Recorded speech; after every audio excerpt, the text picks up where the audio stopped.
புராணங்களில் கடவுள்கள் அதர்மத்தை அழிக்க பூமியில் மனிதர்களாக பிறந்ததாக கூறுகிறது. கடவுளின் அவதாரங்களில் மிகவும் முக்கியமான 2 அவதாரங்கள் ராம அவதாரமும் கிருஷ்ண அவதாரமும். இந்த 2 அவதாரங்களின் சாகசங்கள் தான் இந்தியாவின் 2 பெரும் இதிகாசங்களான ராமாயணம் மற்றும் மகாபாரதமாக இருக்கிறது. ராமரும் கிருஷ்ணரும் கடவுளின் அவதாரங்களாக இருந்தாலும் அவர்கள் பூமியில் மனிதர்களாக பிறந்ததால் மரணத்தை அடைந்துதான் ஆக வேண்டிய கட்டாயம் அவர்களுக்கு இருந்தது. ராமாயணத்தை பொறுத்தவரை ராமர் மட்டுமின்றி அவரது சகோதரன் லட்சுமணனும் கடவுளின் அவதாரமாகத்தான் இருந்தார். அவரும் மரணத்தை சந்திக்க வேண்டிய கட்டாயம் இருந்தது. ஆனால் அந்த மரணம் ராமரின் மூலம் நேர்ந்தது என்பதுதான் துரதிருஷ்டவசமானது. ராமர் எப்படி தனது அன்பு சகோதரன் லட்சுமணனின் மரணத்திற்கு காரணமானார் என்பதை இந்த பதிவில் தெரிந்து கொள்ளலாம். ராமாயணத்தை பற்றி நாம் நன்கு அறிவோம். ஆனால் அதன் சோகமான பல முடிவுகள் பலரும் அறியாத ஒன்றாகும். பகவான் ராமரின் மனைவி சீதை மரணத்தை தழுவி தனது வாழ்க்கையை முடிவுக்கு கொண்டு வந்த பிறகும் ராமாயணத்தின் கதை தொடர்கிறது என்பது பலருக்கு தெரியாது. ராமர் தனது சகோதரரின் மரணத்திற்கு எப்படி காரணமாக அமைந்தார் என்று மேற்கொண்டு பார்க்கலாம். சீதையின் மரணத்திற்கு பிறகு ராமர் தனது மகன்களான லவ்வா மற்றும் குசாவை அயோத்திக்கு மீண்டும் அழைத்து வந்தார். சீதையைப் போலவே விஷ்ணுவின் அவதாரமான தனது பிறப்பின் நோக்கம் முடிந்துவிட்டது என்பதை அவர் உணர்ந்தார். எனவே அவர் தனது வாழ்க்கையையும் முடித்துக் கொள்ள முடிவு செய்தார். அனுமன் மற்றும் லட்சுமணன் தனது அருகில் இருக்கும் வரை தன்னால் மரணத்தை அடைய முடியாது என்பதை ராமர் நன்கு அறிவார். அதனால் துர்வாச முனிவரை தன்னை வந்து சந்திக்கும்படி கோரிக்கை விடுத்தார். தன்னை சந்திக்க வருவதன் நோக்கம் யாருக்கும் தெரிய வேண்டாம் என்று கேட்டுக்கொண்டார். அதன்பின் சீதை தனக்கு கொடுத்த பிரியமான மோதிரத்தை ஒரு சிறிய துளை வழியாக பாதாள உலகத்தில் போட்டுவிட்டு அதனை எடுத்து வரும்படி அனுமனுக்கு கட்டளையிட்டார். தனது பிரபுவின் விருப்பத்திற்கு மதிப்பளித்து அனுமன் தன்னை சுருக்கி சிறிய துளை வழியாக கீழே பறந்து மோதிரத்தை மீட்டெடுக்க சென்றார்.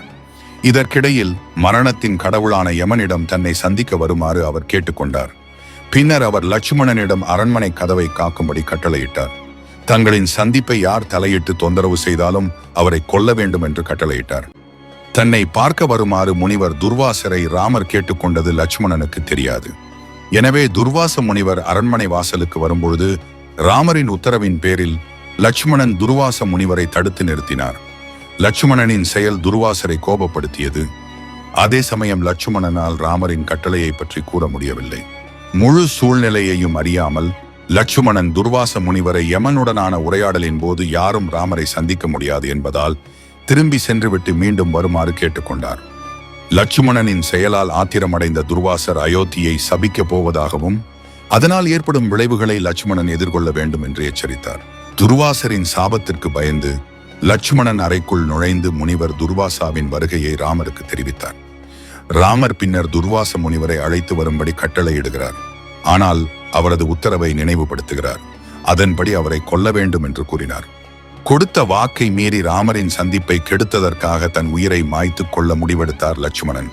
தனது சொந்த சகோதரனை கொன்றதற்காக ராமர் என்றென்றும் குற்றம் சாட்டப்படுவார் என்ற பயத்தில் லட்சுமணன் தனது மனைவி ஊர்மிளையிடம் வந்து முழு சூழ்நிலையையும் எடுத்து கூறி தனது முடிவை கூறினார். லட்சுமணன் அரச கடமைகளில் இருந்து விலகி சரையு நதியில் மூழ்கினார். இதற்கிடையில் ராமர் முனிவர் துர்வாசரின் வழிகாட்டுதலை நாடுகிறார். முனிவர், உங்கள் பிறப்பின் நோக்கம் நிறைவேறிவிட்டதால் ராமரும் அவர் சகோதரர் லட்சுமணனின் அடிச்சுவடுகளை பின்பற்ற வேண்டும் என்றும் தெரிவித்தார். அந்த நாளின் பிற்பகுதியில் ராமர் தனது மகன்களான லவன் மற்றும் குஷன் ஆகியோரை வரும் கால அயோத்திய மன்னர்களாக அறிவித்தார். மேலும் அவரது சகோதரர்களான சத்ருகனன் மற்றும் பரதன் ஆகியோருடன் சரையு நதியில் மூழ்கினார். இவ்வாறு ராமாயணத்தில் இருந்த அனைத்து கடவுள்களும் தங்களது அவதாரத்தை முடித்துக் கொண்டனர். ஆனால் அனுமன் மட்டும் இன்றும் சிரஞ்சீவியாக கல்கியின் வருகையை எதிர்நோக்கி கண்டமதனா மலையில் தியானத்தில் உள்ளார் என்று புராணம் கூறுகிறது. இந்த பதிவு உங்களுக்கு பிடித்து இருந்தால் சேனலை சப்ஸ்கிரைப் செய்யவும்.